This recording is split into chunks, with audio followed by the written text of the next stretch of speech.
Hello and welcome to Defense Diaries. I'm your host, Bob Mata, and this is our brand new coverage of just a heartbreaking case, a tragic case, a case that is, like many of them out there, still going on some 26 years after the crime took place.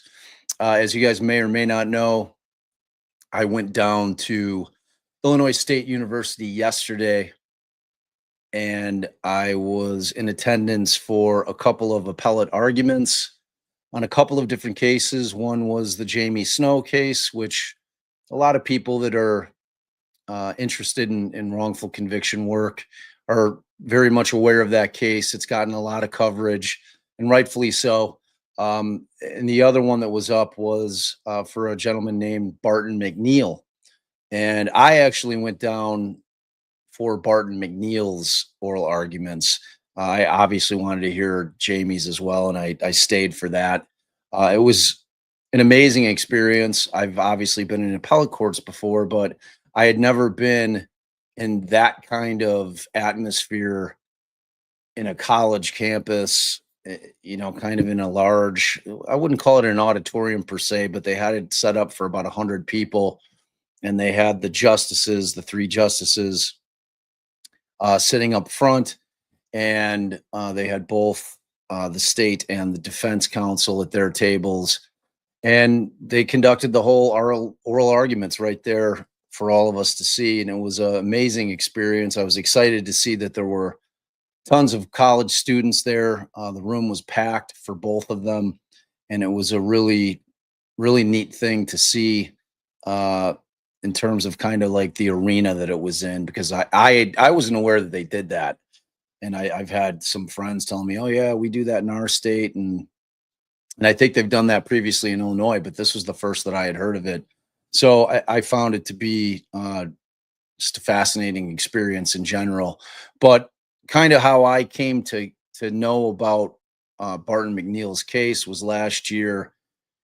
Allie and I were down at CrimeCon, and we had our table set up, and you get all kinds of folks that come to CrimeCon. You get those that love to dig into true crime content. You get victims advocates down there. You get folks that are advocating for one thing or another, whether it be a missing person, whether it be a case that needs justice that law enforcement just isn't looking at and giving the attention that it needs.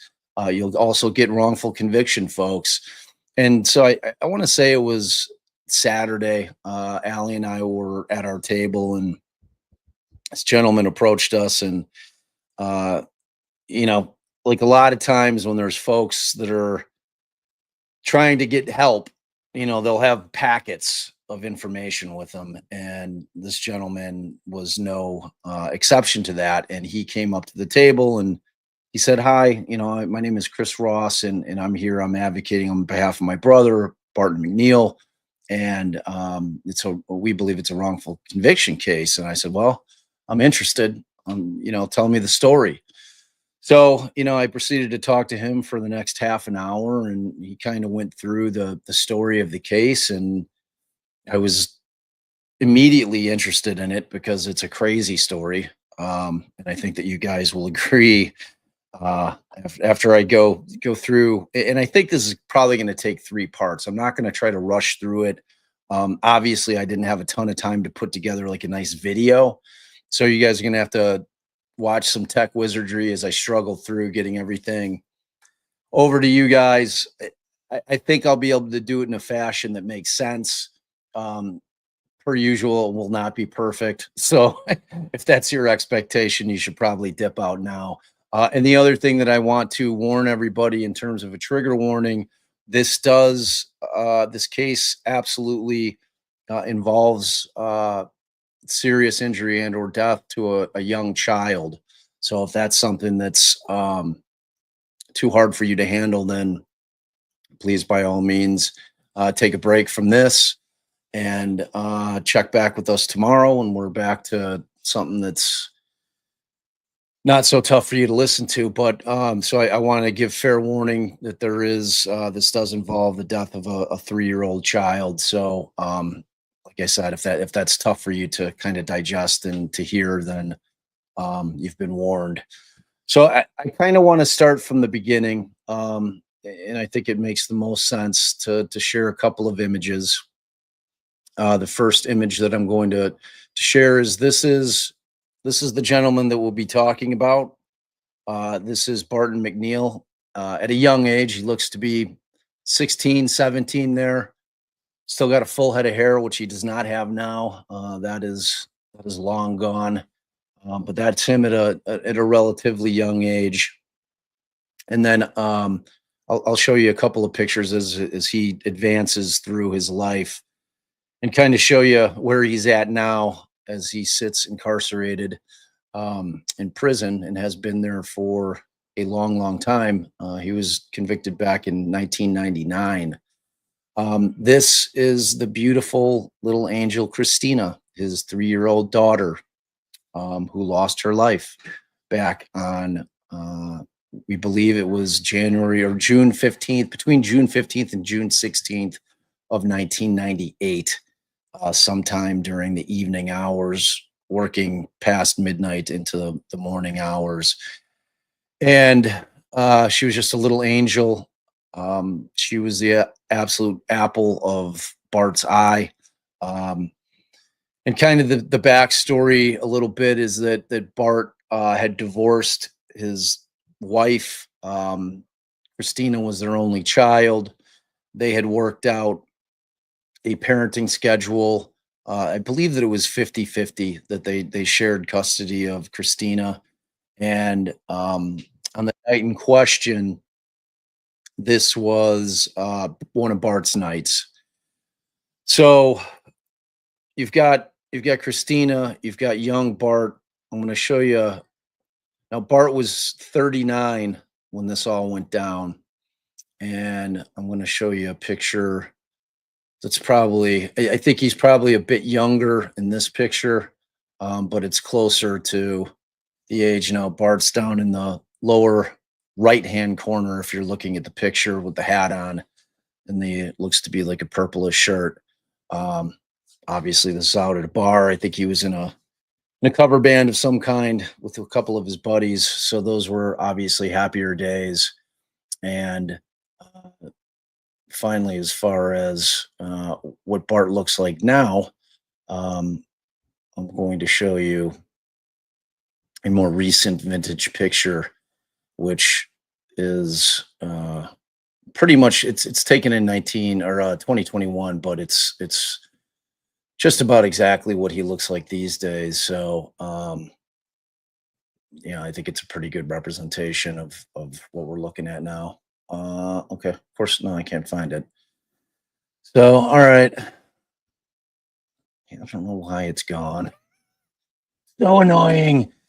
If only I had some kind of magician back here just doing all the magic. Oh, there we go. I found it. Disaster averted. All right, so this is Bart back in 2021. Thank you, Mandy. Thank you. I don't know if crickets is the right thing. That's like when nobody says anything. I think there's something else for the maybe. So that's Bart now. So I'm going to give you a backstory and what I plan on doing today, because this case has many twists and turns, and it's really an insane story. And there just hasn't been much out there. There was an Esquire article. I think Oxygen did something, but it's like I couldn't find the full documentary of it, like the full episode. It was like all just like little clips. And the more I dug into this case, and I had obviously read the most recent appeal, and it was a very well written brief by the Innocence Project in Illinois, and and then the state obviously filed their response, and then there was a reply. And it's a very, very interesting case. And I have very much landed on the side of I think that Bart is wrongfully convicted. I'll just get that right out there, right up front. Now, I'm going to give you both sides because I want everybody to reach their own conclusion. I'm going to try to give you as much information as I can. Chris Ross, again, who is Bart's brother, has supplied me with a massive amount of data. It's the equivalent to just a full case file. So I'm going to kind of start out again with what leads up to it. And we're talking about the death of young Christina, the night preceding, kind of what happens. And then I'm going to dip right into the 911 call. Okay. So we're going to listen to that.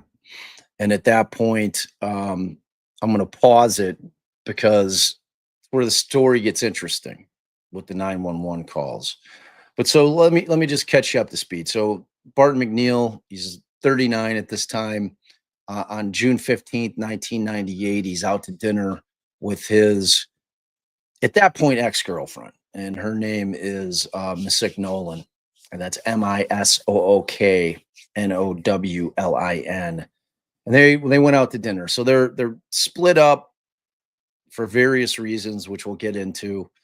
But Bart is of the mindset that he wants to try to keep Misook at bay.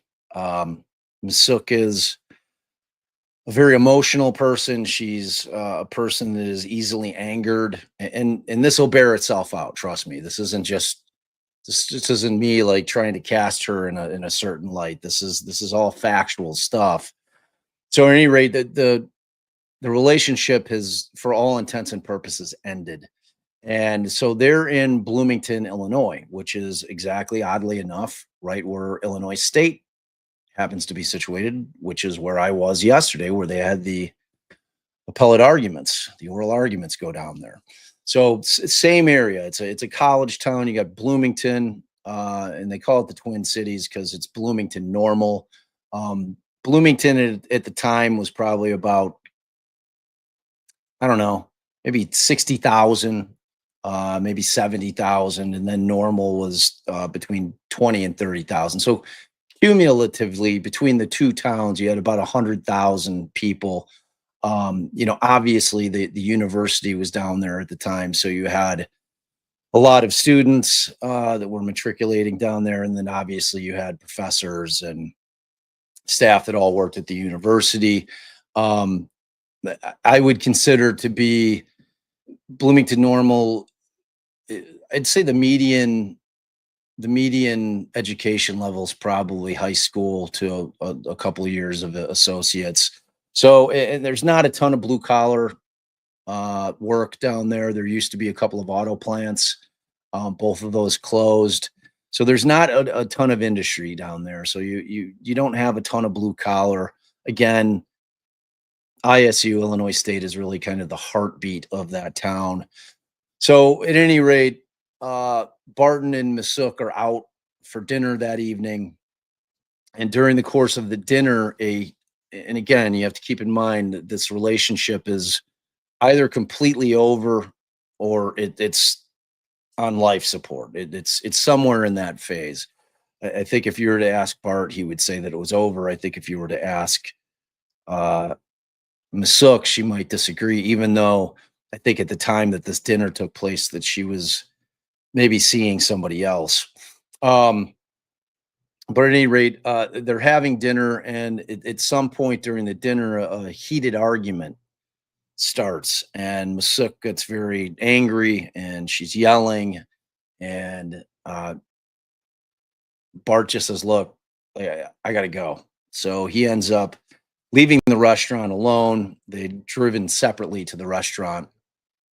So he goes, and as I said, that was Bart's night to have Christina. So he goes to his ex's house, picks up Christina, his 3-year-old daughter, for an overnight visit, and then they end up stopping at McDonald's. I believe that they pick up a Happy Meal, and then they go home. And now Bart had just moved into a new apartment, which when we kind of get to that portion of the case, I'll show you what this place looked like. It's a 1-bedroom, small, and essentially what would happen, because it obviously wasn't optimal with him having a child. So he would typically, when Christina was spending the night, Christina would sleep in the bed, and then Bart would crash on the couch. And you'll see evidence of that was how that situation worked out. I don't think that it was Bart's long-term plan to stay in that place. This is more of a transitional place because the relationship between Masuk and Bart had broken down to the point, and they were living together at some point. So, he was trying to get back on his feet. So he ends up at that place. He tucks the baby in around 10:30, and he goes back in the living room and watches some TVs on the computer. And at some point, he has a fitful night of sleep. I think there were some thunderstorms that moved through that night. He ends up falling asleep rather late. I think he was falling in and out of sleep is what was testified to at trial. So around 7 o'clock in the morning, he wakes up, and he's going into the room to get Christina up. He's going to make her breakfast, and he goes to wake her up and kind of gently nudges her and says, "Wake up, sweetie. It's time to get up. We're going to eat breakfast." And she's non-responsive. And immediately, as anybody would, he becomes panicked. So that panic then turns into a phone call to 911. Now, I want to play the 911 call because it's pretty interesting. And let's listen. So, like with any 911 call, the sound's not great. I've slowed it down to 0.75. And this is the initial 911 call. And you'll understand why I'm saying it's the initial 911 call in a moment, because as the story develops, he ends up calling again. But let's listen to the initial 911 call. And I'm going to be curious. I haven't been looking at the chat because it distracts me.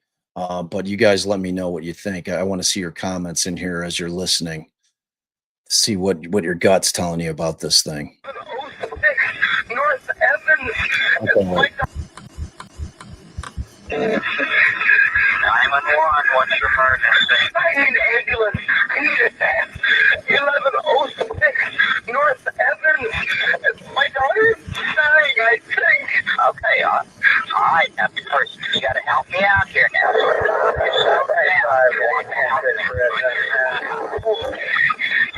Okay, calm yourself down. Okay?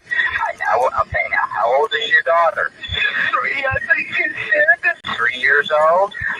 Okay, all right. Now, the address again was 1106 what? North Evans. Okay, now hold on just a second now, and then I'm going to get to the rescue unit, and then I'm going to come back to the phone to get some additional information, okay? Does she color of her skin, is it blue? No. It's not blue? Okay, is she breathing? No. Okay, and she's 3 years old? Yes. Okay, all right, now stay on the phone with me now. Don't hang up now, okay? Okay, hold on.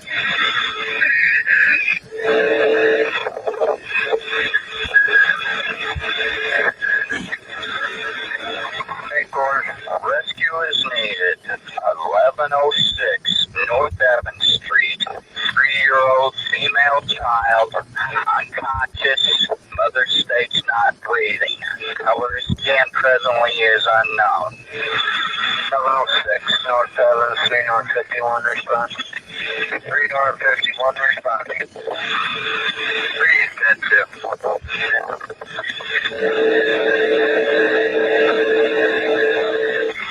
Okay, ma'am.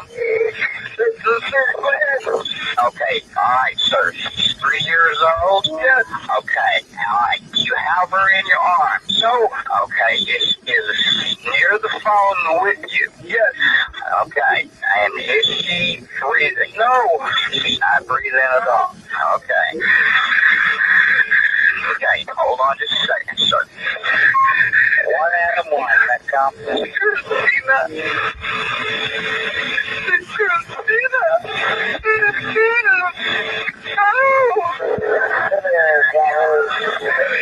One Adam 1, 110647. 3-year-old child not breathing, unconscious. 3 north, 16 then route if you can assist. 1106 North Evans. Okay, sir. Alright. She is now unconscious. Okay, alright. And you can tell she's not breathing at all? Okay. What I need for you to do is put your child on her back. She's on her back? She's on her back? Okay, alright, now, do not put your pillow underneath her back. My area. You'll send that to me, I can respond. Okay, now.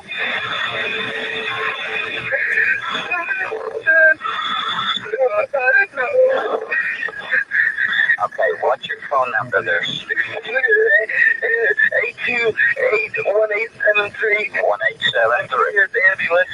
Okay, now that's fine. Okay, now what I want you to do then is have her on her back, put your hand on her forehead, and then on the cheekbone, then tilt the head back. Okay? Hit them hands on the forward, cheekbone, tilt the head back, and tilt the head back a little bit there, okay? Alright. Okay, now you need to help me out now. You gotta keep yourself calm down here so you can help me. Okay, alright, now. I need to have you hold on here, let me see if I can tell Rescue what's going on here.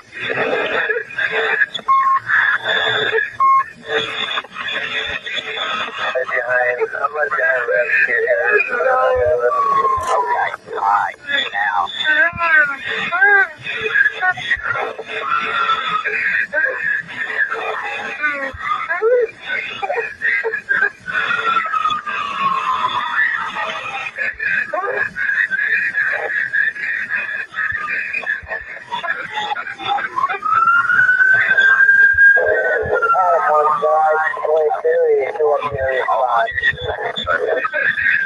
One Adam 1, 10-1.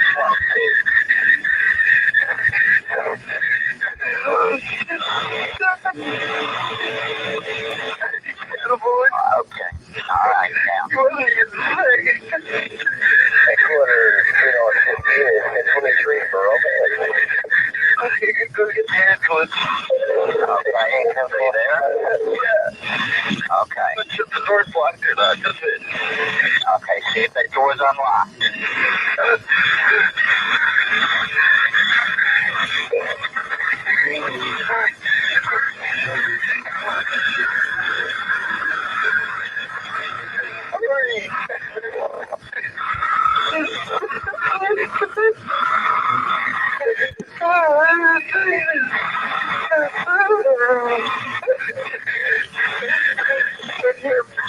Okay, are they there?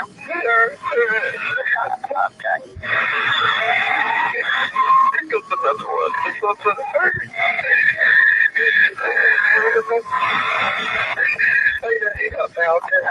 are they there? Okay, all right, thank you.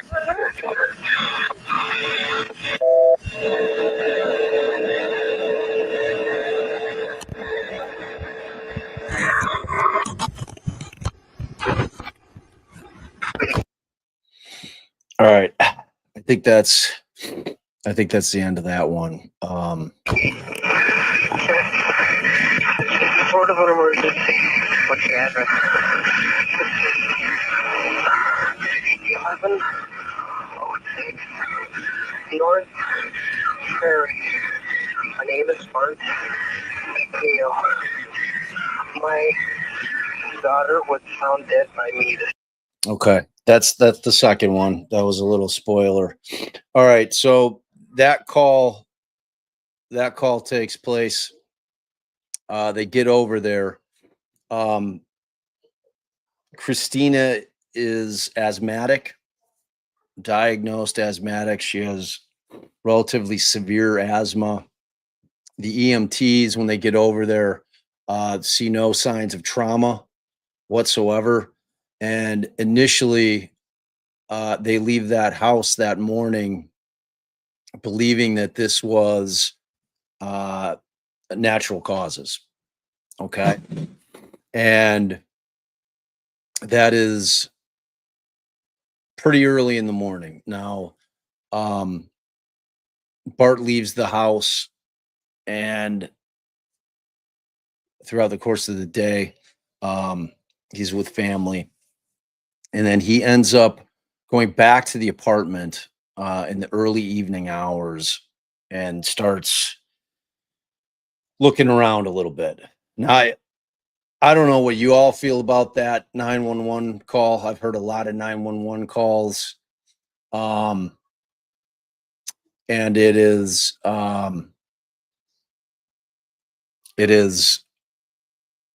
really hard to listen to. It's really hard to listen to. If that is if that's a guy faking or acting, he's doing one hell of a job, because that sounded like an absolutely heartbroken parent to me, and no amount of convincing will ever change my mind about that. That was as real and just devastating as I've ever heard.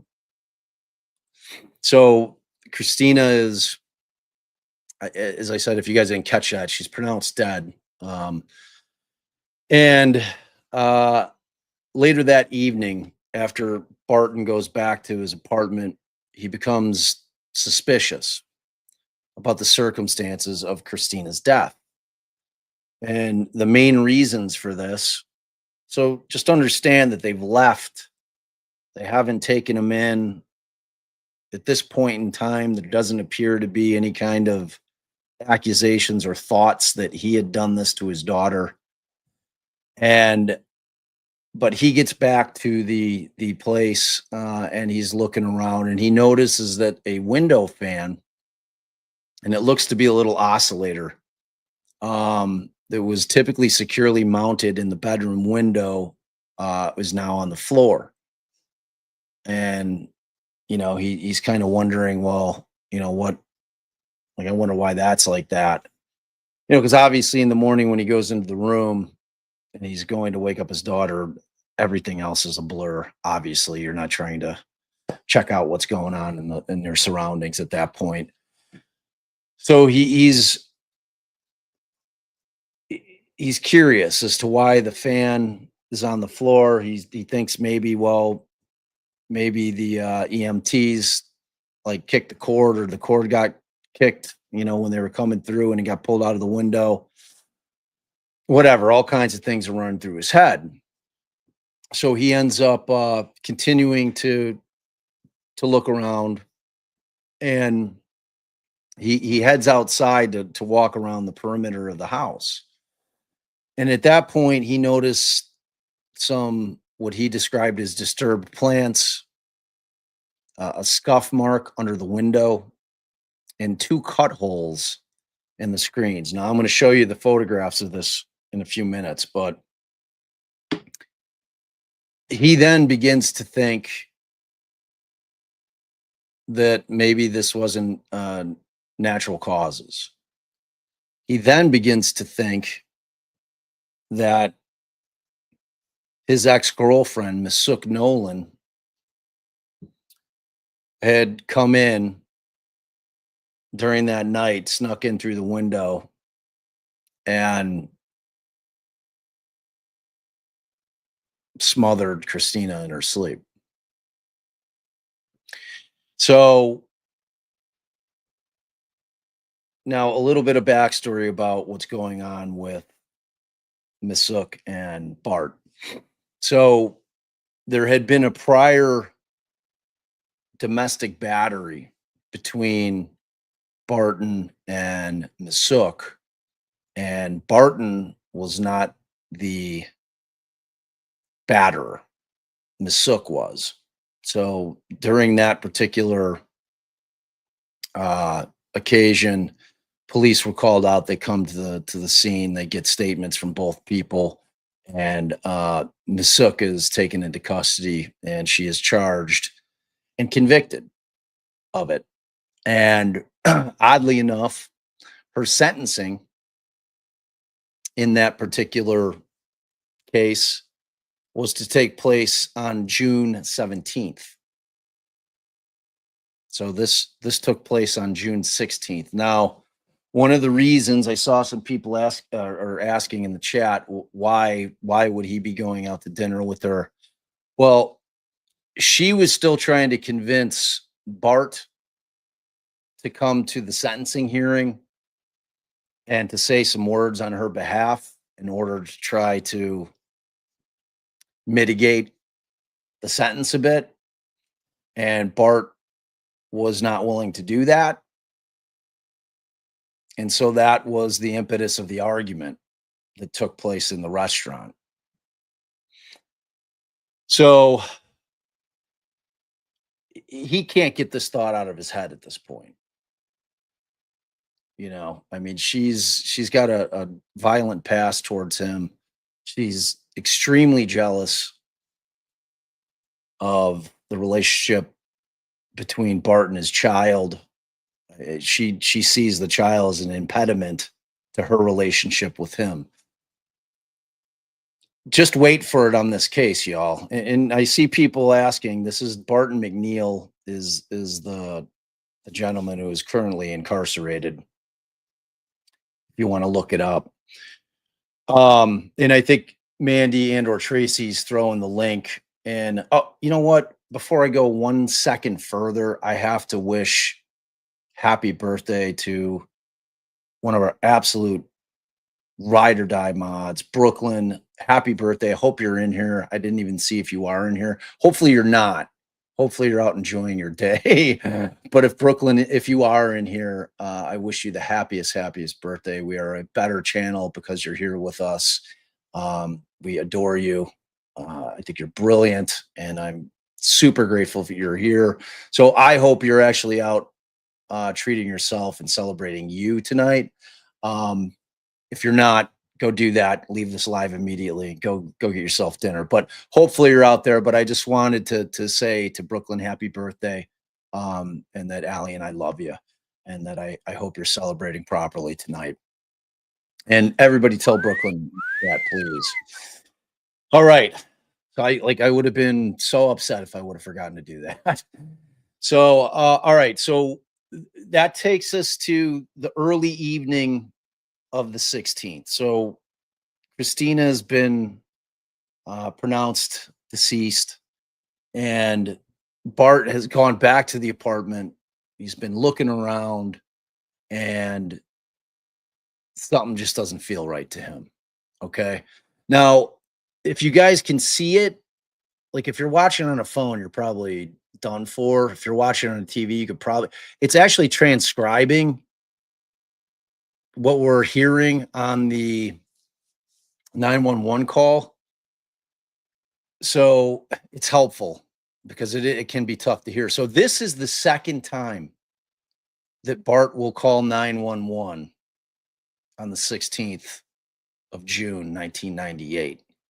And this phone call will end up changing the course of his life massively. This morning, at this address, the detectives were here, the coroner, everything. I need a detective here, the homicide detective, please. I believe the detective here might have been from homicide. I don't know. I think the detective comes when there's the death of a person where the cause is undetermined. What's your phone number there? All right, Harry Potter's beard. I'm gonna just catch you up. They had gone to dinner on the night of the 15th. Okay. They got in an argument in the restaurant. Barton left. He had overnight visitation with his daughter.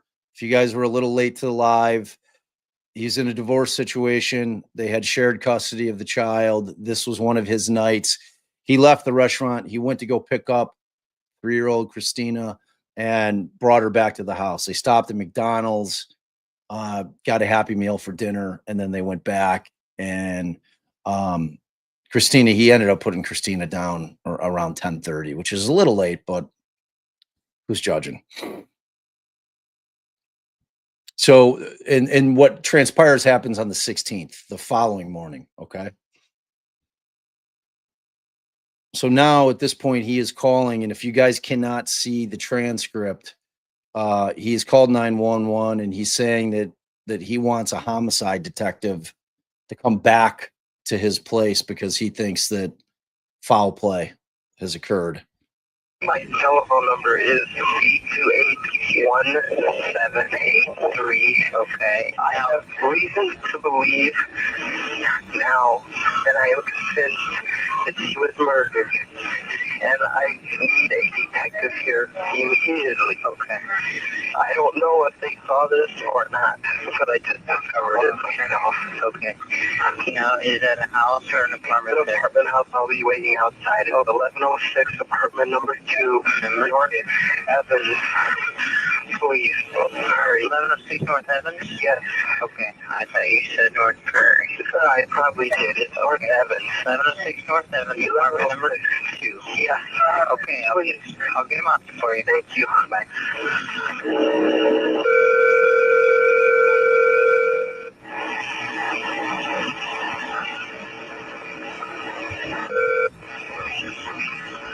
Let me say, kind of. All right. So he was out with his girlfriend, his ex-girlfriend, Masuk. He is divorced. So at this point, he got into a relationship with a woman named Masuk Nolan, and that's Nowlin. And they were in a relationship for a fair amount of time. And that relationship had terminated. And that's why I'm trying to explain to you that there was a domestic violence situation wherein Masuk was arrested, Masuk was convicted. This is a key point that I need you guys to remember. The day after today, so June 16th, the following day, Masuk was being sentenced for that conviction. And she had gone to dinner in the hopes of convincing Bart that he would come and say some words on her behalf at her sentencing the next day. He refused to do that. That was the cause of the blow up in the restaurant. He just left the restaurant, went to go pick up his daughter, and then just him and his daughter, they drove in separate cars. Him and his daughter go back to the house after they stop by McDonald's. So is everybody caught up with that? Because I want you guys to understand the timeline. All right. So, and this is the second call to 911 in the day. So this is early evening.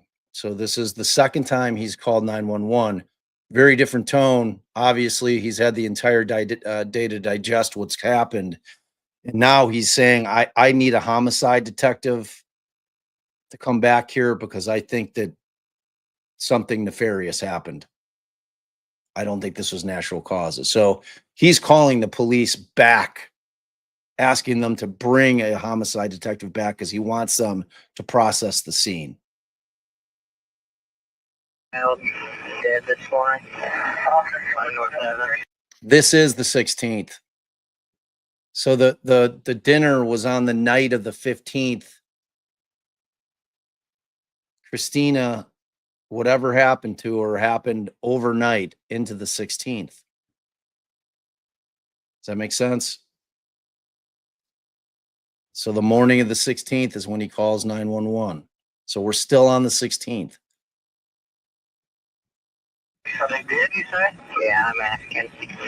I had a guy call up and said that he found his daughter dead this morning. His daughter dead? At 1106 North Evans, apartment number 2. Yeah. And he said that the detective's been out there, the coroner's been out there, but he is now convinced that it was a murder. He's found evidence there, and he wants a homicide detective immediately. Well, I don't know what detectives are working tonight. Well, two of them went to Iowa. McKinley's up there. Do you want to have him call back and talk to McKinley? Or what? Well, or you got a phone number for him? Yeah, I got a phone number for him, but he's pretty hysterical, so whether I send an officer or get a detective. I think a detective. Well, what's his number? It's 828-1783. I've seen where they did some kind of crime scene thing, but I'll get one of the detectives or somebody calling. Okay. What's his name? It's Bart. Bart? Barton McNeil. McNeil, okay. Yeah, 1106 North Evans. Apartment number 2. Okay. All right. Thanks. Bye.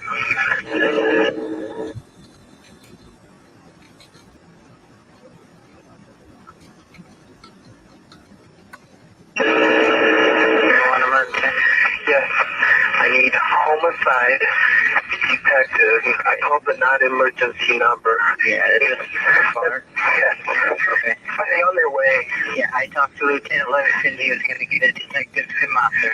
Oh, please hurry. Okay. Please. Oh, thank you. All right. So he called back. So he first called the non-emergency number. Now this is him calling 911 so he's called them now 3 times during the day. So you have to kind of wrap your mind around that concept. Now, ultimately, I think law enforcement starts to take the position that he did that to try to get in front of it, right? That's always what law enforcement's going to think in that type of situation. Well, he's trying to get in front of this. He knew that we were going to look into this, and he was trying to get in front of it. So he called so that he could plant this story that the ex-girlfriend did it. All right.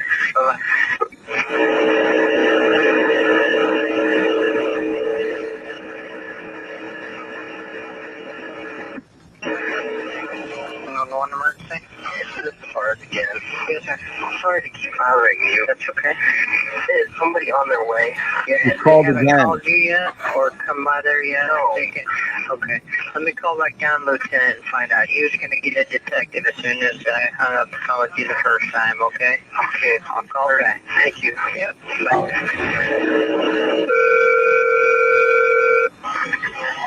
Sutherland. Hey, is Livingston around there? Yes, is calling. Tell him that Metro McLean County Centralized Communications is calling in regards to a homicide that occurred this morning. In the city of Bloomington? In the city of Bloomington. Would that be in North 7th Street? All right, I'm going to pause it. I'm reading some of the comments, and they're interesting. So remember, this took place at 7 a.m. EMTs thought it was natural causes because, keep this in mind, Christina was known asthmatic. So, and they didn't see any trauma. They didn't see any kind of restraint marks. They didn't see any kind of marks around her neck. They didn't see any kind of bruising at all. So they thought that it was natural causes. So they left. Barton was not taken for questioning. They left. They took Christina and they left because the coroner and a detective was out there early. Again, during the course of the day, he ends up going back to the apartment. He starts looking around. He sees things out of place, sees the fan that's always in the window is for some reason on the ground. He goes out and he notices that the bushes on the outside of the house are disturbed. But most importantly, he notices on the screen for the window that leads into the bedroom where Christina was sleeping is that there's 2 cut marks on the corners of the screen where you would poke your finger in to move those 2 plastic pieces in order to get a screen to come up. So that was the impetus for, and his mind starts racing. He immediately thinks it's Masook. He believes that Masook snuck into that house while he was sleeping on the couch and did this to his daughter. So that's why he keeps calling. He's desperately trying to get a homicide detective to get back there and process the scene before it gets too contaminated. So he keeps calling and calling, and that's what we're listening to now. 1106, number 2. Hang on just a minute. I'll see if he's available. Thank you. Jacksonville, that's policy communication. You would like to talk about a possible homicide that occurred this morning. Are you taking calls today? Yeah, I already talked to you about it. Hello. Hey. Yeah, he's called back twice now. Is somebody going out there? No, I gave McNeil's going to call him on the phone. Okay. No, not that I know of. Okay. He's called me down a little bit. For the last time I just hung up the phone, but nobody contacted me yet. He's a little worried. What the hell's his problem? He has reason to believe that it was a homicide. Well, they did a report on an unattended death. They did the crime scene on it. Yeah. He said he found something he didn't know if they had seen it or not. So he wanted a homicide detective out. Next time he calls, you just give McKinley's direct phone number, because McKinley's going to call him. You know that number? Yeah, it's 434-2378. 2378. Okay. Thank you. McKinley's going to call him here in a minute. Cool. Thank you. Bye.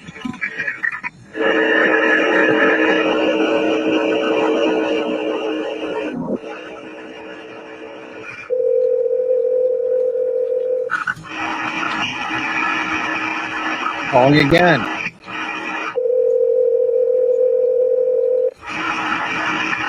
Sergeant McKinley. Hey, Randy, this is Jack. Yeah. Have you contacted that guy Bart about that 1106 North Evans call this morning? Contacted who? Bart McNeil. Lieutenant Leverson said he'd give you the guy's phone for a little bit. No, I have just getting ready to call him. Okay, great. Well, he's called me 3 times now, and he said that he found some evidence. He believes now that he's positive it was a homicide. He wanted a homicide detective to come out to his address. Okay. Well, I just want to make sure that you had the number. All right. Thanks. Bye. Yes. I've got 8281783. Yes. I called her, and they said there's nobody there by that name. They don't know anybody. Okay. Did I get the wrong number? Well, that's the number that he gave me. He may be upset and giving the wrong number. Okay. But he is at 1106 North Evans, Apartment 2.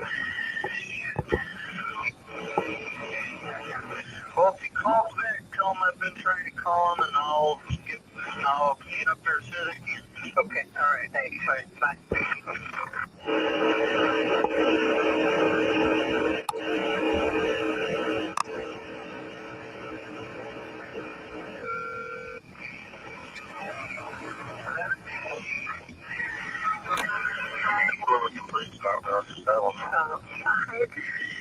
It's Mark from Metcalf. Yes. Hey, can I no, I didn't call to talk to him. Okay. All right. Can you see if you can find a phone number from that report this morning at 1106 North Evans? For who? For Bart McNeil. Stand by just one moment. Thank you, sir.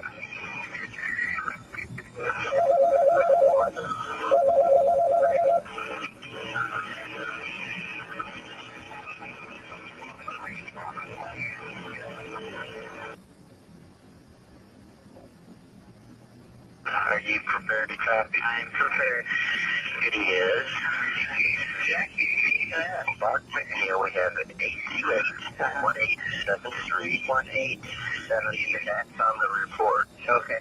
Now, we have another number here that was given to us by somebody else. By me? 828-1783. You got some numbers? Yeah, I bet that. Yeah. He also told me he was on North Prairie, but he's actually on North Evans. He's pretty upset. Thank you very much. Goodbye. Bye.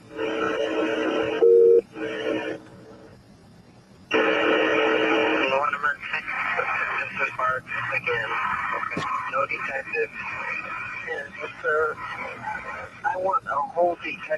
15. I mean, with forensics and everything. My daughter was murdered last night. Okay. My daughter, Ray McKinley, said he's going to be on the way out there. He said he was going to be there as soon as possible. He tried to call you back, but the number you gave me in the night text on the report, yeah, the number switched off, which is fine. 828-1873 is where you're at. Yes, I am. Okay. He was given the wrong number to call you back, yeah. Okay.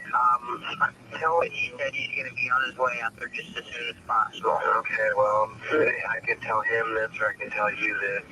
You need forensics and everything. This was murder. Okay. I mean, there's no question. And I just discovered this, and I don't know if they overlooked the evidence this morning when they were here. I don't think they conducted a murder investigation. It's just the coroner and a couple of regular police officers and one detective. Maybe they just noticed this stuff. I don't know. Okay. Well, he should be out there. You can point it out to him, okay? Okay. And then you can call somebody in. Thank you very much. You're welcome. Bye. Communication. Yeah. Yes, sir. Andy McKinley. Yes, sir. I've just spent the last half hour with Mr. McNeil. Okay. Could you possibly page Tommy Sanders? I don't have this information, otherwise I'd do it. That's okay. Page Tommy Sanders and put in my cell phone, 838-1911. Okay. And also, well, no, I'm going to go over to the butcher. Okay. Okay, thanks. You're welcome. Bye. I mean, oh my God. So that's again, we're talking about Bloomington, Illinois. Okay. That's where this took place. So those are the 911 calls. And eventually they get a cop over there, a detective comes over, and they really start, I guess, the investigation in earnest. At that point, he tells the police when they get over there that he suspects that it was his ex-girlfriend, Masuk Nolan, citing that their bitter breakup that the night prior, and her past violent behavior towards him and her jealousy of the relationship between him and his daughter was the motive for why she did this. Additionally, the fact that he was refusing to testify on her behalf at her sentencing the following day. So, on June 17th, they bring in Masuk Nolan, and she's questioned by the Bloomington police in regards to Christina's death. During the interview, Nolan allegedly agrees to take a polygraph, which came back inconclusive.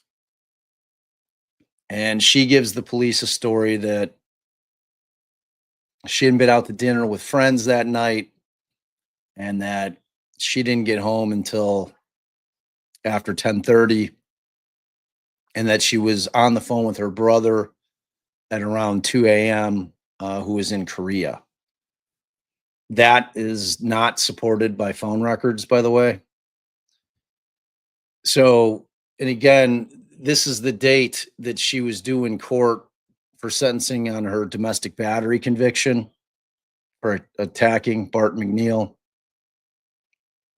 And in that incident, she had shoved him while he was holding Christina. He had testified against her in that case. And he was also scheduled to appear at the sentencing, but he wasn't going to speak on her behalf. Nolan's, Masuk's sentencing ends up getting postponed because she's being questioned by the authorities. Now, like I said, I'm going to break this into parts,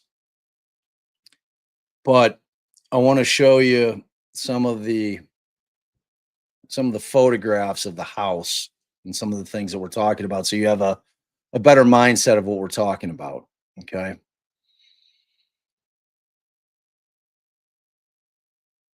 All right.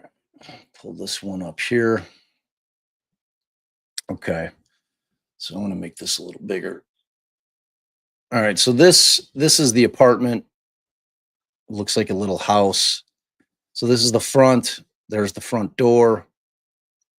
Okay. And you can see that there's a walkway down the side. Okay. Now there's the path. Okay. And if you can look at that arrow right there, that window, that is the bedroom window, Christina's bedroom window. And you can see that there's the heavy foliage along the sidewalk over there. Now these are actual crime scene photos. Okay. And that's Christina's little bike. That's an interior shot of the window in question. All right. And this is kind of a map of the area. Okay. So you can see how they are apartments. They're attached. They share a wall here. So they're in apartment 4 over here, if you guys can see that. Let me make it a little bit bigger. Okay. And so this is the window, pink thing right here. And there's that walkway. Now I want you to remember the walkway, because as I start laying out the facts which law enforcement developed in terms of making their case against Barton, I just want you to keep in mind that there's a walkway there, that this isn't a window where you've got grass and or dirt right outside the window. It's got a walkway because that becomes kind of a big deal. Okay, let me shrink this back down. Okay, now this is the bedroom. This is the layout of the apartment. Okay, so you've got the front door here, if you guys can see it. Okay, and then you've got, this is where Bart was sleeping on the sofa right here. Got the TV. Got the stereo here. Over here, you've got the desk with the computer.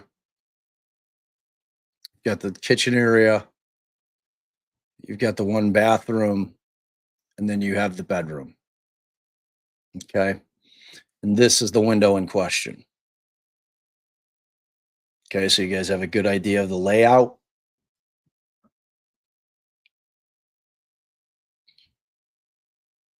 Okay. Shrink that down. All right. So now this is Christina's bedroom window. And this is a crime scene photo taken the morning of June 16th. That is important to remember. So when they came out that day in the morning, first thing, they did take some crime scene photographs. And the reason that that's important is because it destroys the concept that Barton may have thought this whole plan up to frame the sook during the course of the day and cut those 2 holes, which we'll see in the very near future, in the screen in order to frame her up. Because those holes, you can see the one hole in the area down here in the screen. Okay. All right. So this, you can see the hole with the naked eye right there. Putting the little mouse cursor right by it. Okay.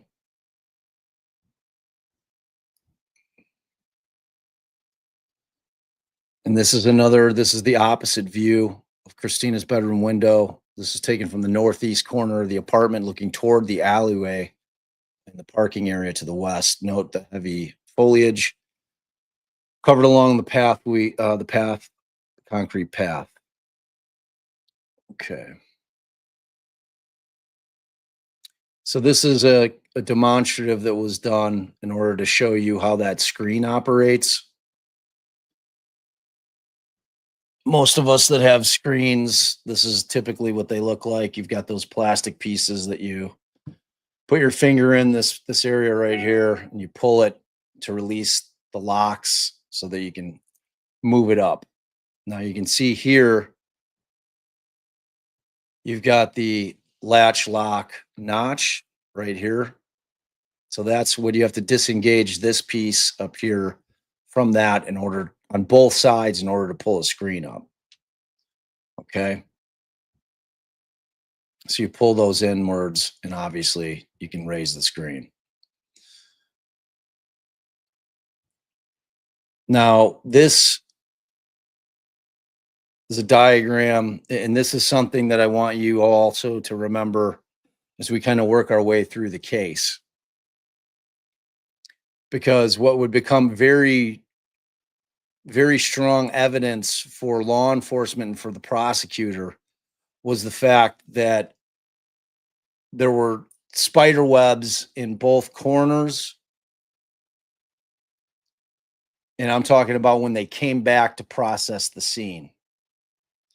In their mind, there's no way that those spider webs would have survived somebody crawling through the window in the middle of the night.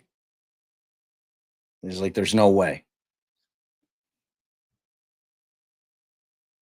There's also dirt-filled gap between the screen and subframe and the aluminum mainframe.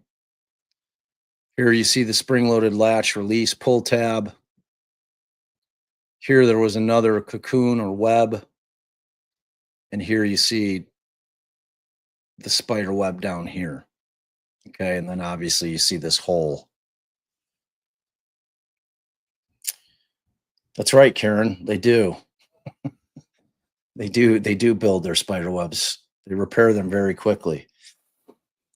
But we'll get to that. We'll get to what the failures were by defense counsel in this case. It's another classic case of tunnel vision from the prosecution and inept defense lawyering on the part of Barton McNeil.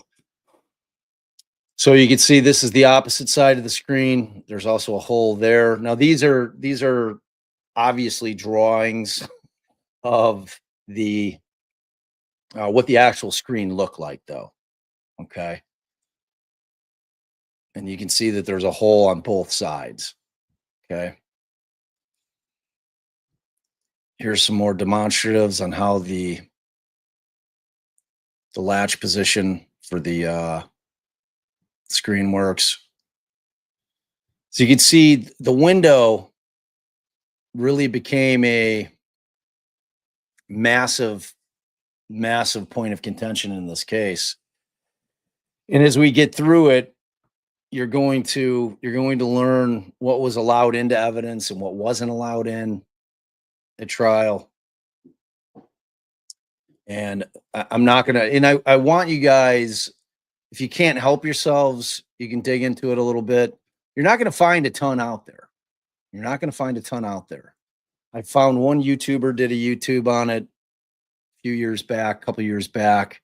And like I said, I saw an Oxygen had done some kind of, I think it was an episode, but all I could find was broken up segments of different interviews that they did. Okay. Because I'm going to walk you guys through this case. All right. So here is the actual evidence photo taken in the evening. Okay. So after Barton has to call 5 times to get a homicide detective and some forensic team out there, they then take this photograph that night. Now, it was important for me to show you the early picture taken in the morning where they didn't take a picture of the window. No one thought to do that early in the morning because they obviously weren't processing the scene. But it was important to note that you could see with your naked eye that hole was there in the morning. Okay. So you can see here, you've got a hole here, right about where you need it in order to get the finger in there, in order to pull that little that little latch lock thing. And then you can see there's another hole here on the left-hand side of the screen. So these are the things that Barton saw when he went outside that spurred him to call law enforcement and have them come back out because he wanted them to investigate it. There's another picture, crime scene photo of the west corner of the window, again taken on the evening of 6/16/98 by Detective Tom Sanders. And they wanted you to note that the clean wooden windowsill, it's clean. So this wasn't a filthy windowsill. Now this is obviously from the inside of the bedroom, looking outward. Okay, I'm going to blow this up some. So here you can see at this point, there's a little spider web there. This spider web, that little spider web right there is literally one of the main pieces of evidence used to disavow Barton's theory of what happened. That little thing there. You can see my cursor circling there.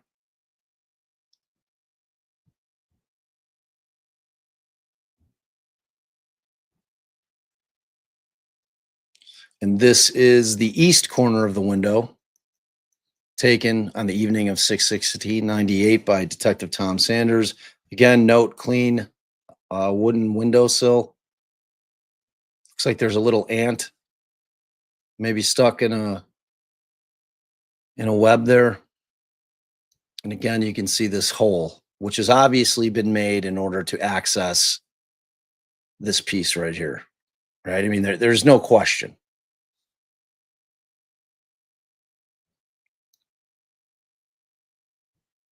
So you got a couple more shots, got a couple more interior shots here.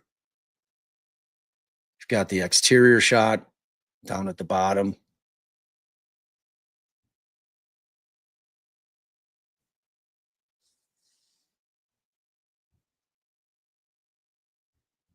Okay, we got the east hole again,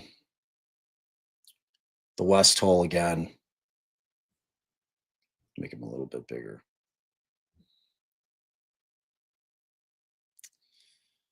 All right. Now, these are other than the victim photos. These are all of the pictures that were taken on the morning when they came. Okay. This is it. Got the picture of the window here to the left. You've got this picture here where you can clearly see the hole. I'm talking about JPEG 520003. You can see 04 here. You can see little Christina's bike in the bushes. Long shot of that. You can see the kitchenette. You can see that they took a picture of the computer area here. And that's 008. You can see the couch where Bart slept. The old 90s TV. And they took another photo of the computer area here. Closer shot of the computer area here. Under the kitchen sink.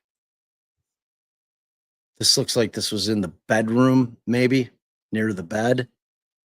I'm talking about 119 down here.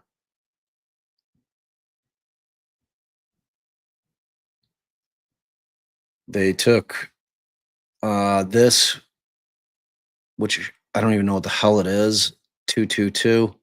Looks like it's, I don't know if it's a temperature. I don't know what that is, this thing. Maybe somebody in the chat knows what it is.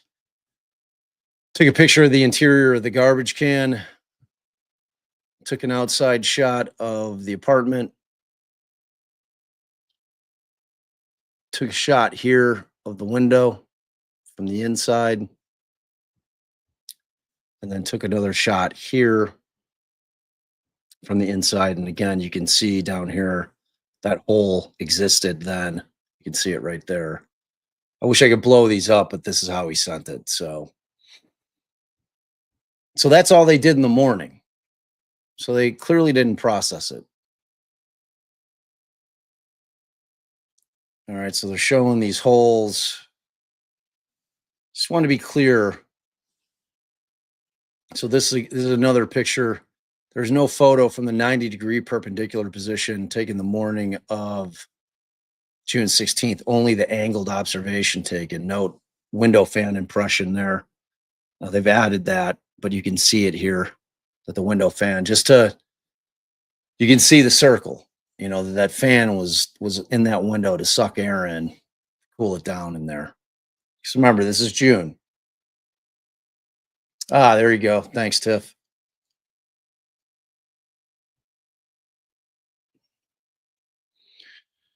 So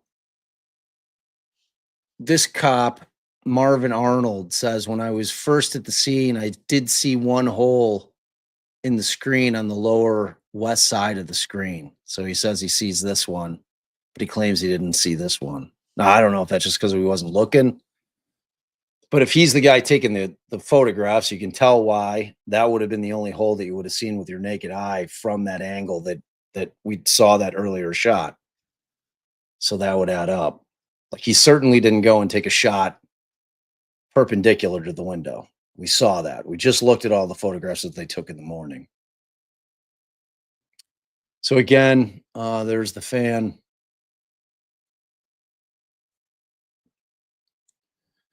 Now this was the spider webs only connect to the larger static aluminum mainframe, not the screen subframe.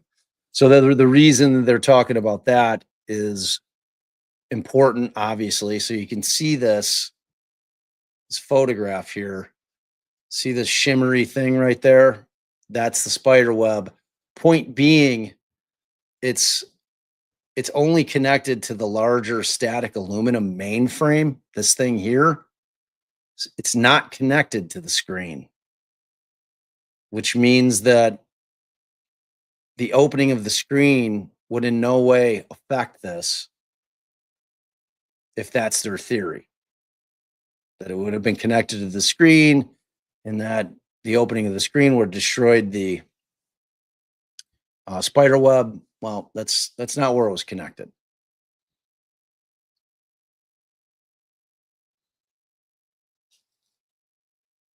Okay, so they've got a lot of these demonstratives. Note the screen is in the wrong innermost track. Lower left, lock unlocked. Unlatched as won't go in. Screen falls out during the removal. So what he's saying is this portion here wasn't properly put back in, and that when they went to remove it, it just fell out of the window.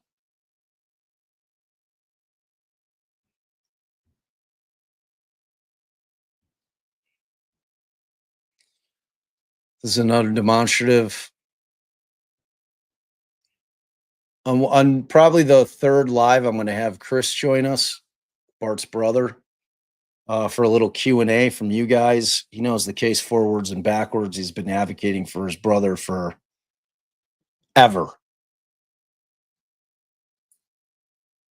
forever.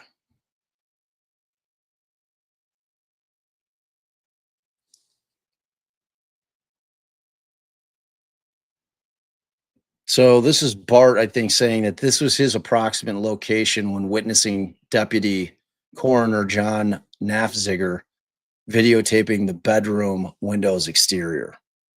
So he's about right there. Again, you can see this is a night shot. I guess they're trying to show that dust is somehow relevant. It says here the gap is so wide, a quarter inch or more, that the old cobweb bug debris can be visibly seen. Bent bowed lower screen cross member. And this is the main aluminum frame down here. If you're wondering why I'm showing you so many pictures of the window, because the window was a huge issue in this case. A huge issue in this case. Huge. So the bottom crossbar of the aluminum window, screen bent, bowed beyond a doubt. If the screen were not bent, this crack would not be visible. See what they're saying? If you have screens and they're not bent, and it's true, like I've unfortunately locked myself out of the house before, and I've had to. I didn't want to cut the screen, so like I kind of forced the screen in so that I could kind of pop it out of the notches. And that's exactly what you have. You do, you get a gap when you bend that metal for the screen. It doesn't sit flush. And so you get that crack between the main aluminum frame and the screen frame where they're supposed to very nicely meet together. Notice how the bent bottom of the aluminum screen is. Besides being in the wrong inside track with the plastic tab not extended, locked in the western corner position, if the bottom screen were straight and unbent, then this crack would not exist. The frame would show nothing more than a tight crack.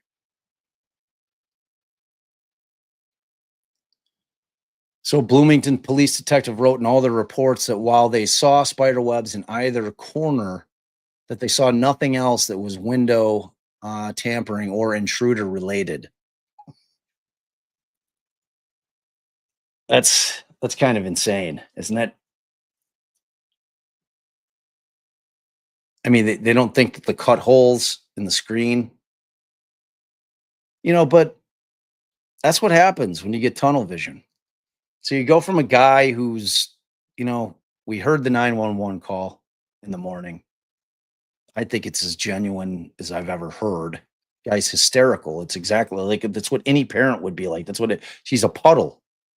She's devastated. Just absolutely devastated. And then he calls them back not once, not twice, not 3 times, not 4, 5 times, begging them to send somebody back to come process this crime scene. I mean, dude's an evil genius. If he did this to his daughter, if he thought of all this during the course of the day and put on that acting clinic in the morning, I mean, it's a lot. So this is interesting because they were able to, this comes from the narrative. I answered, and I did notice a hole in the lower east corner of the screen. He asked if I examined the outside perimeter of the apartment, and I answered that I had. I told him that I had initial crime scene photographs of the window and the screen from both the inside and out. Further, I told him that I recalled seeing spider webs from the screen to the corner of the windowsill and frame, and that I had photographs of them. Additionally, I recalled calling the attention of one of the officers to present officers present to the spider webs. So the cops like digging in on the spider web concept.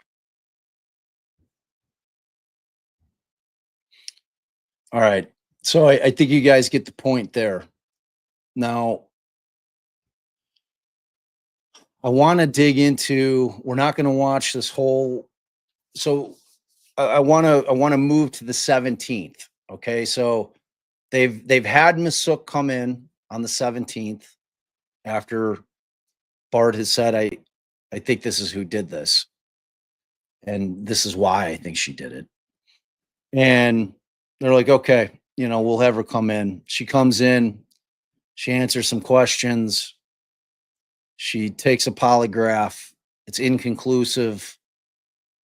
And I want to show you what Bart's team has put together with respect to this polygraph, right? In terms of how that polygraph went. Now, I don't think that she actually took the polygraph until, I don't think she took that polygraph that day. I think she took it later. I think she took it in July. So actually what I wanted, like, I'm warning you, I tried to get this thing to work. And I'm not even positive if you guys are going to be able to hear. It's So this is the interview with Bart on the 17th. So this is when they bring him in. Okay. Now there's a transcript of it. So you guys just have to tell me in chat whether or not you can hear it. Like I really want to try to power through because it's important. I mean, you need to be able to see these, but it's 1998. They got a shit system in there. The sound is awful. I used this one earlier today. I used this particular software that was supposed to use AI, and it sounds really weird. It's like it removes all the kind of like the background noise, but it's really, really weird.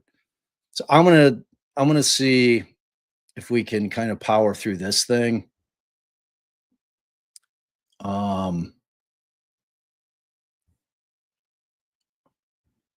There should be a tab. Let me see. See, like you guys can't hear it if I use this. So I don't know. All right, so I'm not going to do that tonight because I've got to figure out a way. This should be a tab, and I don't know why it's not. Because it's a quick player. So I'm trying to figure out because I don't think I'm going to get the sound if I play the. I mean, in the alternative, the other thing that I could do is read the transcript as we're kind of watching it, which isn't optimal, but I mean, at least you'll know everything that's said. Maybe that's what I'll do. Do you guys think that's a stupid idea?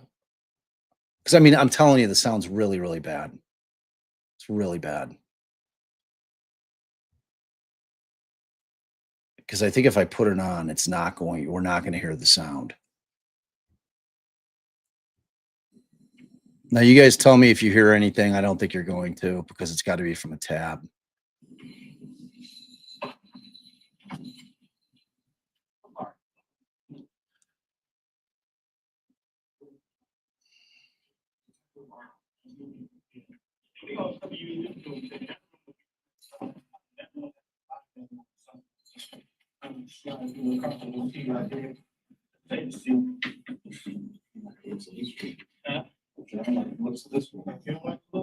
All right, can you guys hear that at all?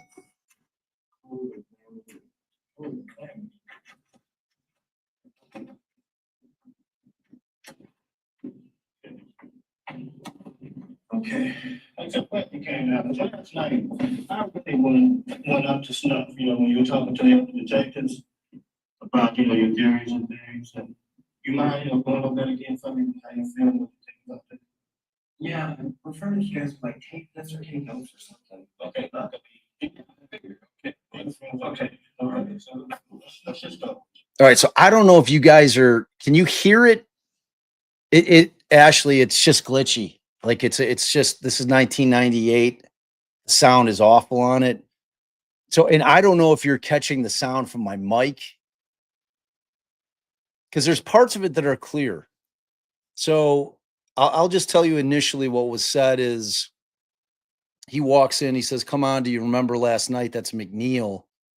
And he says, "And feel comfortable." He says, and McNeil says, Bart says, "I don't like the look of this room." And the cop, who's Arnold, says, "You don't like this, you don't like the looks of this room? Why not?" He says, McNeil says, "Because it's cold and clammy." And then Arnold says, "Cold and clammy." And he says, "Okay, I'm glad you came because last night I wasn't the only one up to snuff. You were talking to the other detectives about your theories and things, and you might want to go over those things with me. How you feeling about?" And then Bart interrupts him and says, "Yeah, I'd prefer to tape this or take notes or something." Okay. And then Arnold says, "All right." And then so McNeil says, "Let's just go with this." Okay. Just go. Okay. Where do you want me to start? Ask me a question. Oh, no, just start from the beginning. You tell me you had to come up with some theories that you thought, like, was your ex-girlfriend or something like that? Is maybe involved in that? So what's up with that? All right. Can you guys hear that at all? So he says, if you can, he says, "Well, let's start from the beginning. can you just tell me some of the theories that you've come up with, like your ex-girlfriend or something like that may have been involved with that crime? So let's start with that. Bart says, well, we will start with that. We lived together for the past 3 years. We had many fights. The police were over at our house on 3, maybe 4 separate occasions. They made an arrest on the last occasion. It was her that was arrested. Throughout these 3 years we were together, I have personally witnessed numerous incidents of family behavior. Okay, so let me. Together for the past 2 years. Okay. We had many fights. The police were over at our house on 3, maybe 4 separate occasions. They made an arrest on the last occasion. It was her that was arrested. Throughout the 3 years. Oh my God. Kaylee, you just completely like spoiler alert. Spoiler alert. Kaylee just like completely spoiler alerted this entire case. What? Did you start searching during the live? Oh my God. Oh, that was like my mic drop moment. Jeez. Oh my God. All right. Well, that's out there. Don't give any more details, Kaylee. God, you guys are just such diggers out there. Always just got to be trying to solve shit. All right, let's keep going. But can you guys hear this at all? Oh, thanks, Rachel. We will get there. Like it's not going to take me long to get to that, but it wasn't going to be on this live. That was going to come on the next one, but it is what it is. All right. So, and you know what? I'm excited that you saw fit to look into the case, because that means that you're hearing some things that don't sound right away. Okay. All right. But so let me know. Do you got it's all right, Kai. I mean, at this point, the cat's out of the bag. All right. So can you guys hear this at all, or should I just straight up read it? Like I could try to read it along with where he's going. You guys tell me what you want me to do. Let me know. Let me know. All right. I'm gonna play it and then I'll read a little bit. Okay. Yeah, I personally witnessed numerous instances of So he actually, there were, the transcript said family, he actually said violent behavior. Arnold says, okay.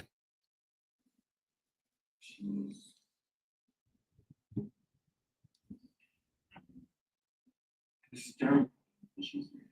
She was stopping nothing to get her way. And she made suicide attempts. This was me very uncomfortable against my child's safety in different points. While she was never directly threatening her, she's been with me and in many instances was holding her while she's with his life. Okay. All right. So what he just said is, oh, he says she's hysterical when she gets mad. She'll stop at nothing to get her away. And I cough. And she made, I don't know how many suicide attempts. It's been 4 years of hell and very uncomfortable living with her. And I had some fear for my child's safety at different points. While she has never directly threatened her, talking about Christina, she has been with me in this knife business. I was holding my baby and she was waving this knife around. Arnold says, oh, wow. She sounds like she can be kind of cruel. Oh, he doesn't say cruel. He says cuckoo. So whoever did this transcribing was not listening carefully. He definitely says cuckoo. So the cop calls her cuckoo. That's good police work there. McNeil says, I think she is. Okay. The night of Christina's death, I had been at Avanti's, which is the restaurant, and it wasn't any more serious than any other fight. And I never made a connection that she might somehow be responsible for her death. It never crossed my mind until I kept thinking that Monday afternoon about the fan that was found on the floor. The paramedics maybe tripped on the cord and kicked it out of the window.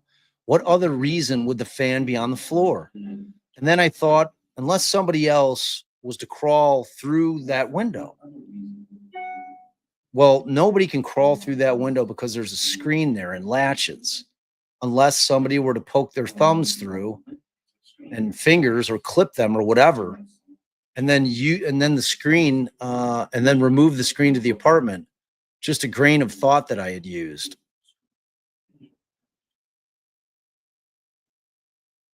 Then it's just a train of thought that I used. He says train of thought, not grain of thought. Go check. Cop says, yeah. Walk down the side of the house. There's the two homes. Right in the house. Called 911 probably 4 times. Waiting. I'll tell you something. That's all I've been doing here is waiting. Every time I come here, you guys wait. I got 3 or 4 different guys. Pardon me, taking half-ass statements and then run off. What's the other 2 or 3 guys? Plaintiff chief is out of town. Second in command's out of town. You just some third-rate half-ass. This is capital murder. Gonna make your case. My only daughter is laying on a slab. Can't read right now. And you guys sit on the ass and Johnny, I'm fucking team down there now. I mean, like 5 or 6 guys. This is bullshit. I'll bet you guys haven't said anything over there. Take 5 samples off the screen. I'm sorry. This is how. Have you searched your car? You got search warrant for the place. See, that's and you go through the garbage. The garbage is in the goddamn dump now. You're not gonna find any of it. Relax. That's why I'm talking to you now, and that's why we're trying to get this, so we can get this on. This is bullshit. And I know something else. I am a suspect. I am probably, maybe even a number 1 chief suspect because I was in that apartment. That time that she was murdered. I realized that, and I don't care. I don't arrest me and arrest somebody at all because somebody is walking around who broke in my apartment that night and murdered my daughter. Okay. And somebody has a major motive. What do you think, what's her name? Miss Duck. What do you think, Earl? Don't you read the news? Oh man. Can you hear any of that? Like I actually wanted you guys to hear him saying it. He's like crying and angry. He's like all of it. Can you guys hear that? Can you guys like let me know in the chat? I mean, he's like a little, yeah. So he says I was inaudible at the house, and I was back in an hour. I go check something, pull them up, walk down the side of the house. There's the 2 holes, right in the house. Snaps fingers, calls 911. So this is when he calls 911 that evening. 4 times I called, waiting and waiting, begins to get an angry voice. Every time I come here, you guys keep you keep me waiting. I've got 3 or 4 guys, pardon me, taking half-ass statements and then running off. Where are the 2 or 3 guys? Chief of police is out of town. Second in command is out of town. I just learned it's so third rate, half-assed. It's a capital murder that is going to make your case. My daughter is lying on a cold concrete slab, and you guys are sitting on your ass. I want that fucking forensics team down there now shouting. I mean, 5 or 6 guys. This is bullshit. I bet you guys haven't sent anybody over there to take fiber samples of the screen, composing himself. He's like, I'm sorry. And he says, have you searched your car? You've got a search warrant for my place. Have you gone through the garbage? It's in the goddamn dump now. No one will ever find anything. And then Arnold says, relax. That's why I'm talking to you now. And that's why we're trying to get this so we can get, he's like, and McNeil says, this is bullshit. And I know something else. I am a suspect, probably the number 1 suspect, because I was in the apartment at the time that she was red rummed. And I realize that. And I don't care. I'd rather you arrest me than nobody at all, because somebody is walking around who broke into my apartment that night and red rummed my daughter. Arnold says, okay. And somebody has a major motive. Arnold says, who do you think? And he says, Masuk. Arnold says, why do you think her?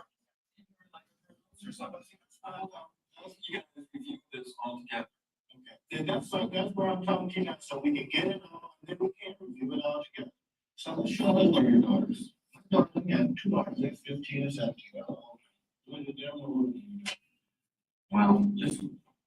knew that I was coming down. Not this event, this was sick. Okay, we don't, can we leave that? I'm sure, it's one of the glamour days. I'll give you all of my photographs. Okay, who is this? This is her daughter, and then this is my daughter, Christina. This is Christina. What's her daughter's name? Michelle. Michelle live with us now? No, she does not. She lives with her father.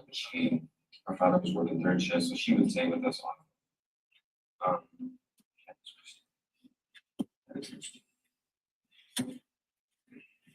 All right, so he's busting out the pictures. He says, and Arnold, so Arnold had asked, what do you think her motive would have been? And McNeil says, talking on top of each other, he says, didn't you read the notes? Don't you see this? Haven't you seen this? He's like, I haven't seen those notes. McNeil says, you need to get all these guys in here and like the paramedics. You guys need to review this all together. Arnold says, okay, got that. So that's why I'm talking to you. Get it so we can all review it. McNeil asks him, do you have any daughters? Arnold, the cop, says, yeah, I've got two daughters. One is 15, one is 17. They're a little older. They live in. McNeil says, wow. McNeil says, I knew that I was, and they can't make it out, screwed. Not incidentally, it was Missook talking about the device. Can we turn that on? And he points to the camera. He's like, sure, if you want to. So he's pulling out the pictures from his wallet. He's like, so this is a glamour shot of Missook. He's like, I'll give you all my photographs. This is her. This is my daughter, Christina. Arnold says, this is Christina. What's her name? And then McNeil says, Michelle. And then he's talking about, that is Missook's daughter. Missook's daughter's name is Michelle. Now, her daughter is of no relation to Bart. But Missook had Michelle, and obviously they were living together. So Bart had taken on the role of a quasi stepfather because it was a long-term relationship. And then so Michelle lives with Missook. McNeil says, no, she does not. She lives with her father, but her father is working third shift. So she would stay with us often. This is Christine going through the photographs. This is Missook again. These are my only pictures. Arnold says, actually, you know what? We don't need all your pictures. McNeil says, well, I want to show you. I want to show them to you anyway. And he says, okay, you can show me, but I'm saying you can keep them because I am sure that you can keep some of your pictures. He says, this one's Michelle.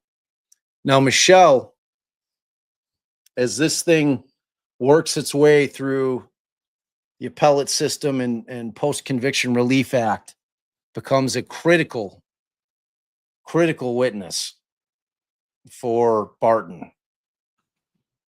And it's related to Kylie's big spoiler there. It's crazy. Like, this case is crazy, y'all. This case is unbelievable. You guys are going to be like, your minds are going to be blown with this thing. All right, so I'm going to keep going with this thing a little bit. Actually, you know what? We don't need all your pictures. Well, I'm not showing you anyway. Okay, you can show me. I'm saying you can keep it. I'm sure you can do something.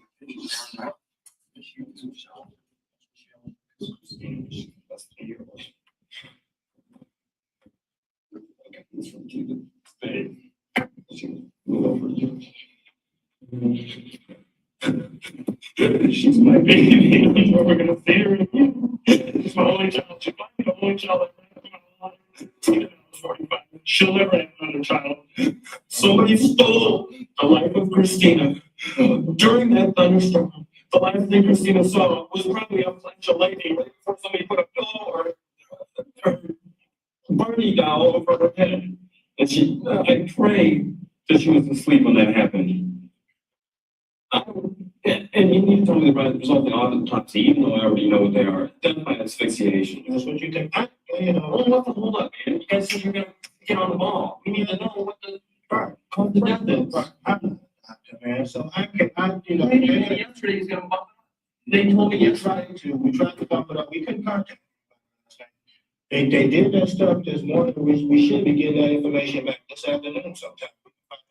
You mark my words, that's what it is. And if I by golly, if I was the one that did that, I would be telling you that it was death by asphyxiation. The only reason I know that is because, or would say that is because I I don't even understand that word. What do you mean by fixation? You know, she was fine.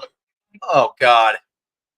The cop playing the dumbass cop role. I don't even know what asphyxiation means. Tell me what that means.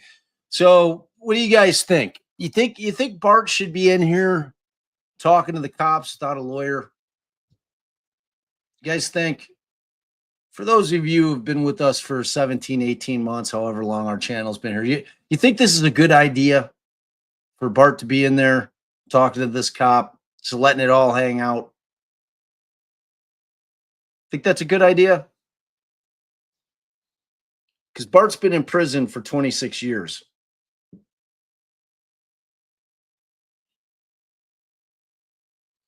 Bart has been in prison for 26 years. You know, but I think that people, human beings, are inclined that if they didn't do something, that they feel like they can talk to the cops.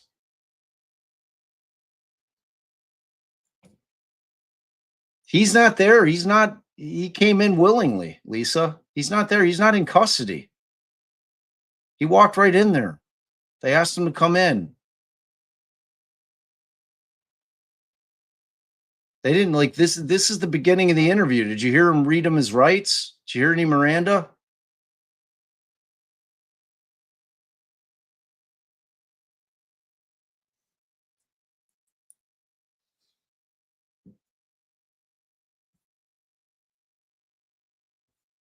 I mean,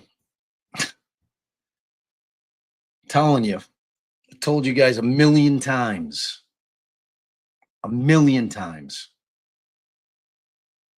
Never talk to the cops without a lawyer. Whether you're innocent, whether you're guilty, but especially if you're innocent. Especially if you're innocent. That whole thing, this thing he's doing right here, is a perfect example of what cops do.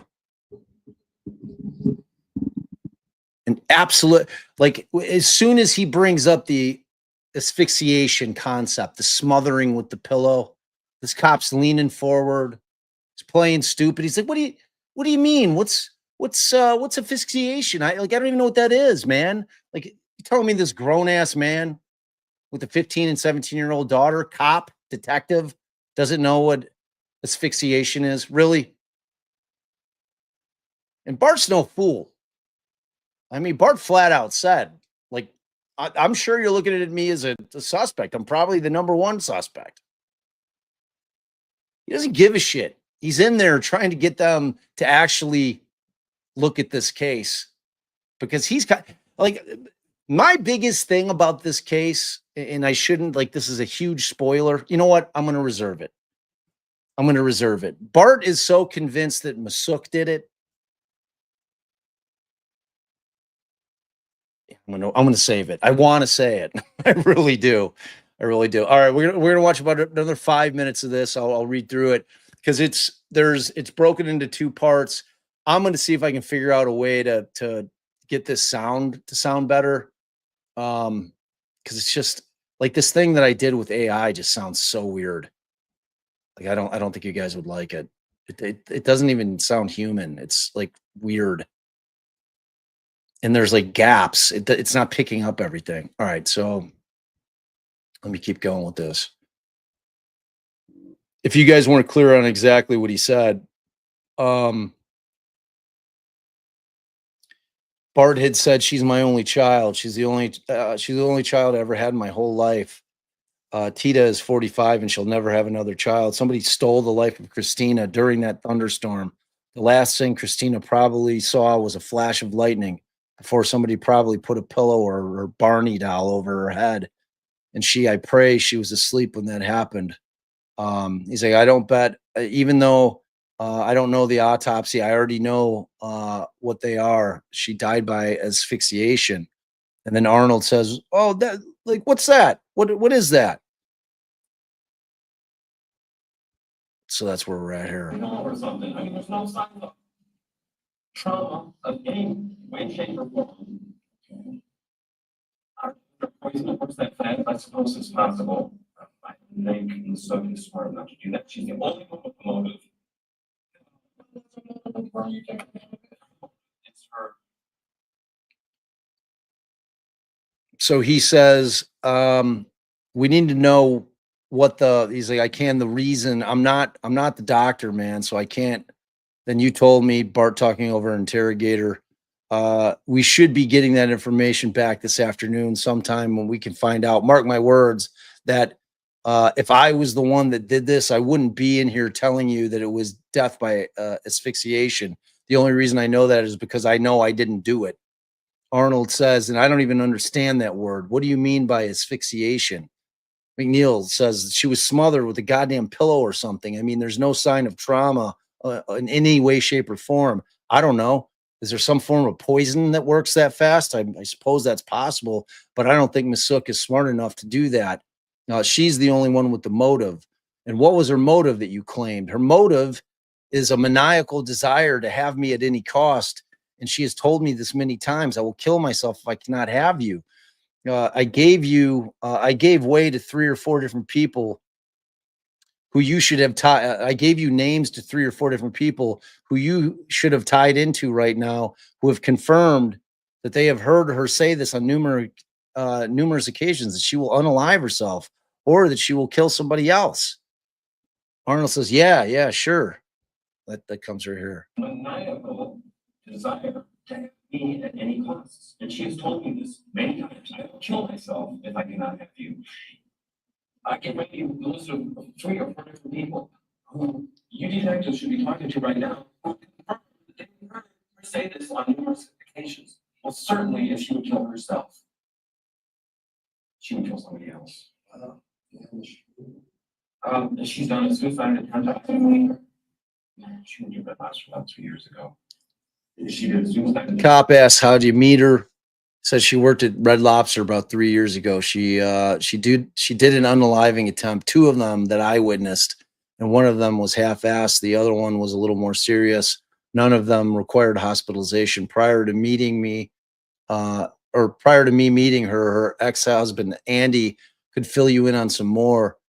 You've got to be interviewing Andy and Yuma Aldridge. Interview her best friend Susie. Who are all these people?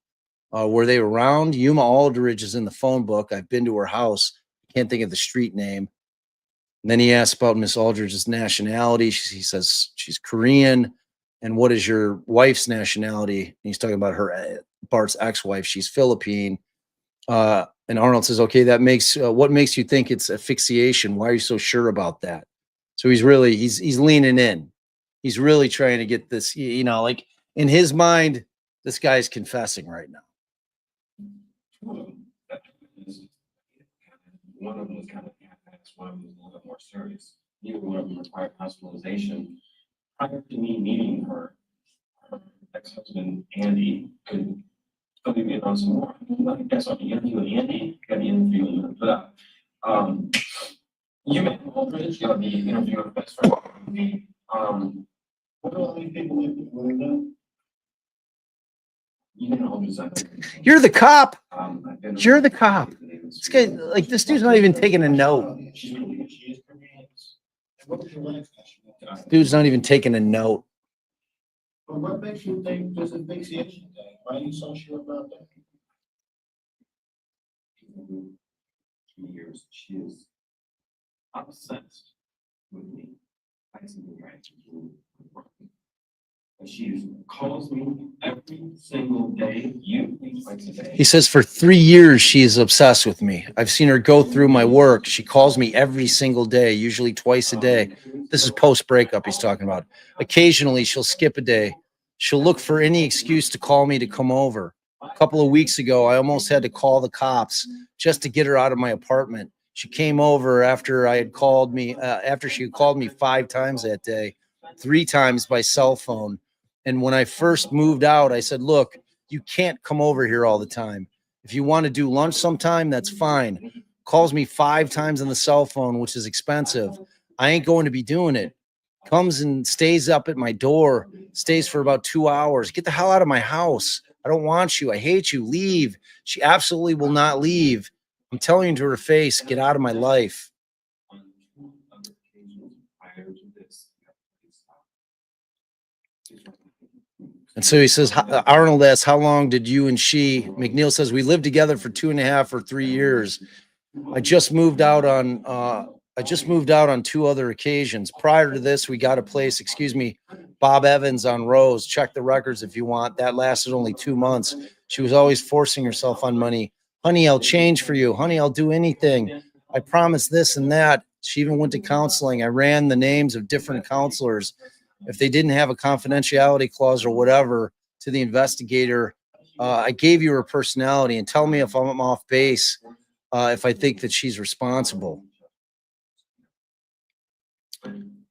They do not like each other. So Arnold asks, how did she get along with your ex-wife? And McNeil says, I forced the 2 of them to tolerate each other because of Christina. I mean, I'm not a psychologist or anything, but my love for Christina and the fact that she was with me all the time, 4 or 5 times a week, withdrew my love for Masuk in her mind. Arnold says, okay. And it is true. And there's no doubt about it. Most of the time we don't get along well anyway. And I'm short-spoken. We're short-spoken with each other. Like I could be to Mistook, don't bother me with that shit because I don't want to hear it. Or, oh crap, again. For the 3rd time this week for 3.5 hours. And then I'll turn to Christine and say something sweetly. Like, Christine, would you like some milk or something? For example, that infuriates her. And she will inaudible or something similar to that on many occasions. She's so jealous, not only of Tita, who again is his ex-wife, but of Christina. Christina has always been in the way to get my total love. She was always an obstacle. That obstacle was removed that day. Incredibly jealous of Tita.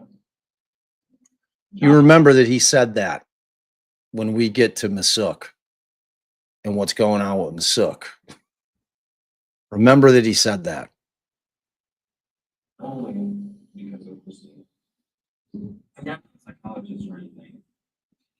I'm just saying, but this, I love Christina and the fact that she was with me all the time, 4 or 5 nights a week, always drew my love away from the suck in her mind.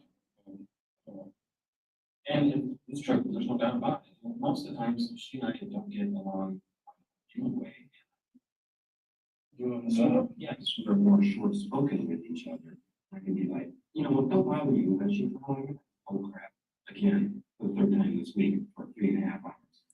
And then turning Christina and say, Christina is or something. For example, that infuriates her. And she will fly out the handle on something. So that's what he said there. Like, I don't know how the transcriber couldn't hear that. He said she'll fly off the handle or something similar to that. Similar to that, as she was on communications. So she's jealous, not only of Tina, but she's jealous of Christina. Christina has always been in the way for her to get my total love. She has always been an obstacle. That obstacle is now removed. It's either me, it's Masuk, or some random dude off the street. Why do you say that? Because So he's talking about suspects. He says it's either me, Masuk, or some random dude off the street. And the investigator attempting to question, but Bart overrides. Arnold says, why you say that? McNeil says, because that's the only suspects you have. Suspects that you have. Could be somebody off the street. I mean, that shit happens in New York, Los Angeles. McNeil says that ain't going to happen. Shit like that happens in New York, Los Angeles, and happens once in a while, and it makes headlines, and you never hear about it again. Somebody broke into my apartment to get at Christina, and that in and of itself, I realize is a lot to swallow while I am sleeping in the other room. I mean, it's obviously not a burglary. I could admit to have gone in there and have no alibi with her. She's my undying love, and I will love her until the day that I die. I have no more. I suppose I could have a pillow weapon or whatever, but I guess they haven't determined what it is yet. And Arnold says, no, we haven't yet. So that's what he's going to say right here. This happens once a year and it makes headlines in New York about it again. that somebody broke in to my apartment to get at Christina. And that in itself, I realize, is a lot to swallow while I'm sleeping in the other room. I mean, love is never. I admit, gone in there and I had no alibi. I mean, I'm right in there with her. Yeah. She had my undying love. I have no motive. I have no motive.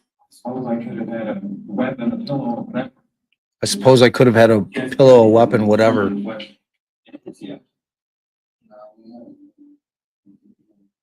What else is involved? Motive, weapon, what are the other?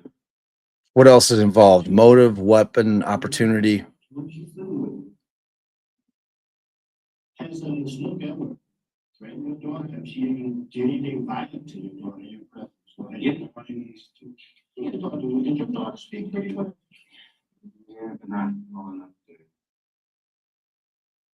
No, I'm not well enough for something like that. She was 3, right? So was she a young 3 or an old 3? So he asks, is Christina a young 3 or an old 3? And Bart says her intelligence is old 3. She was 97 percentile for height. Arnold says, okay, very tall. You guys saw that she was potty trained. Arnold says, how well? And McNeil says, well, very well, as a matter of fact. Size. Took her a long time to potty train, and she didn't become potty trained until just last January, which is about or on her 3rd birthday. Since then, she's peed in the bed about 4 times. The last time, which was my bed, and it was a month ago. So yes, Arnold says, but you said she was just starting to form words and stuff. McNeil says, she was doing sentences, but he says, give me an example. McNeil says, look, Daddy, stars and moon. Daddy, look, the face is looking at you. The face on the fence post on the corner of East, Front and Clinton. Do you know what I'm talking about? There's a fence in the yard with a high. He's like, yeah, right down the street from the restaurant there. There's a little abstract face all painted by itself sitting on the corner. An artist must live there. She says, Daddy, the face is looking at you. I think her language development is more advanced than what she led me or others to believe. The reason I saw that, sometimes I would hear her reading in her room and her sentence structure would be much more complex. Similarly, she would sing along to her favorite Disney movies and stations, but boy, if you would turn around and look at her, she would stop singing. Arnold says she was kind of shy. He says yes. Okay. I see you had the potty in the bathroom, so you guys were potty trained. Yes. How well was she doing? She was doing very well. It took her a long time to potty train, and she didn't become potty trained until about last January, which was about her 3rd birthday. Since then, she's been in bed 4 times a day. Last time, which was my bed. Yeah, you said she didn't talk. She was just kind of starting to form words and stuff. She was doing sentences. Why don't you give me an example? I'm trying to figure it out.